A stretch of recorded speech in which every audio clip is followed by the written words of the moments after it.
Hi, I thought I'd show you this. A frosty start. We had the flood the other day, which is now gone, but that's what it's like now.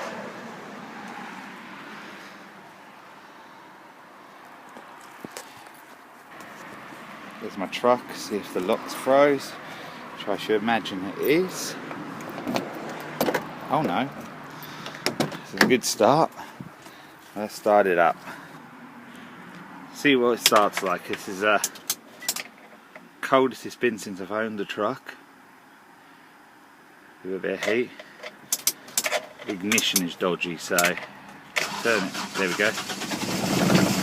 Off she goes. That's not bad. That's how the screen's all iced up. That's what the weather's like here now. It's gone from being wet to being cold, damp and foggy. There we are, there's another view.